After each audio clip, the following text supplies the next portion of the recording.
عبداللہ بن مسعود رضی اللہ تعالیٰ عنہ کی کہ فرمایا قال نبی صلی اللہ علیہ وسلم کہ نبی کریم صلی اللہ علیہ وسلم نے ارشاد فرمایا لا حسد الا فی اثنتین، حسد یہ جائز نہیں ہے مگر دو آدمیوں میں، دو آدمیوں کے ساتھ آپ حسد کر سکتے ہیں۔ ویسے حسد حرام ہے، لیکن اگر حسد آپ کو کرنا ہے تو یہ دو طرح کے جو آدمی ان کے ساتھ حسد کرنا جائز ہے۔ یہ بات کہی، وہ کون سے دو آدمی؟ رجل، پہلا وہ آدمی آتاہ اللہ مالا، کہ جس کو اللہ تبارک و تعالی نے مال عطا کیا، فسلط علی حلقۃ فی الحق، اور اس کو حق کے راستے میں خرچ کرنے پر مسلط ہو گیا، صبح شام حق میں خرچ کر رہا ہے، اللہ کے رضا کے لیے، اللہ کے مخلوق کی خدمت کے لیے خرچ کر رہا ہے۔ فرمایا یہ آدمی جو ہے یہ اس سے حسد کیا جا سکتا ہے۔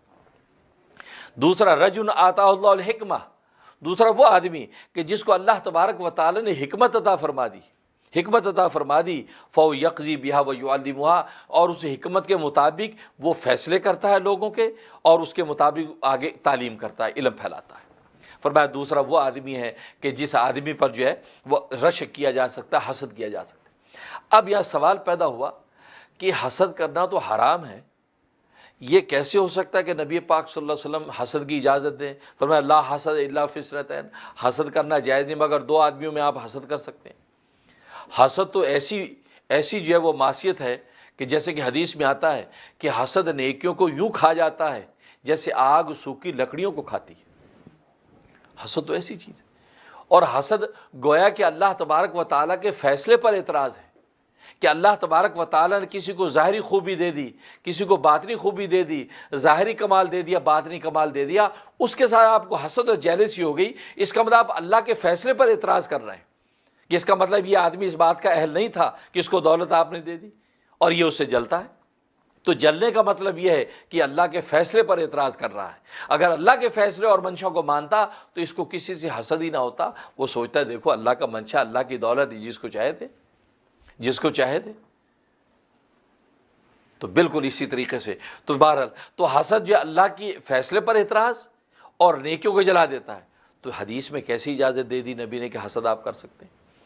یہ سوال، اس کا جواب امام بخاری رحمۃ اللہ علیہ نے باب کا جب عنوان باندھا ہے اسی میں دے دیا۔ اور یہ بات آپ جانتے ہیں کہ امام بخاری رحمہ اللہ تعالی جب ترجمۃ الباب باندھتے ہیں، اس لیے کہ باب کا جو عنوان ہوتا ہے اس کو ترجمۃ الباب کہتے ہیں۔ یہ جو باب الاغتباط فی العلم والحکمہ، اس کو ترجمۃ الباب کہتے ہیں۔ اس کے بعد امام بخاری سند لاتے ہیں، بہ قال حدثنا فلان ابن فلان، یہ سند۔ اس کے بعد نبی نے جو ارشاد فرمایا وہ حدیث، وہ متن حدیث کہلاتا ہے۔ تو ترجمۃ الباب کے اندر جب امام بخاری الفاظ کا چناؤ کرتے ہیں، ان الفاظ کے چناؤ کا ایسا انداز رکھتے ہیں کہ آنے والے شبہات کا جواب دے دیتے ہیں۔ اب آنے والا شبہ ہونا تھا کہ حسد کرنا تو جائز نہیں ہے، حسد کیسے کر سکتے ہیں؟ تو انہوں نے باب کے عنوان میں لفظ اختیار کیا، باب الاغتباط فی العلم والحکمہ، باب الاغتباط فی الحکمہ، وہاں اغتباط کا لفظ استعمال کیا، حسد کا لفظ استعمال نہیں کیا کہ باب الحسد فی العلم والحکمہ، علم اور مال کے اندر حسد کرنے کا باب۔ اغتباط کا لفظ استعمال کر کے امام بخاری رحمۃ اللہ نے جواب دے دیا کہ وہ جو حسد کا لفظ آگے آ رہا ہے اس سے مراد حسد نہیں ہے، بلکہ اس سے مراد غبطہ ہے، اغتباط ہے، یعنی رشک ہے، جس کو کہتے ہیں رشک کرنا ہے۔ تو نبی نے جو فرمایا کہ جو حسد کرنا جائز نہیں مگر دو آدمیوں کے ساتھ، تو فرمایا کہ رشک کرنا جائز نہیں مگر دو آدمیوں کے ساتھ، دو آدمی قابل رشک ہیں۔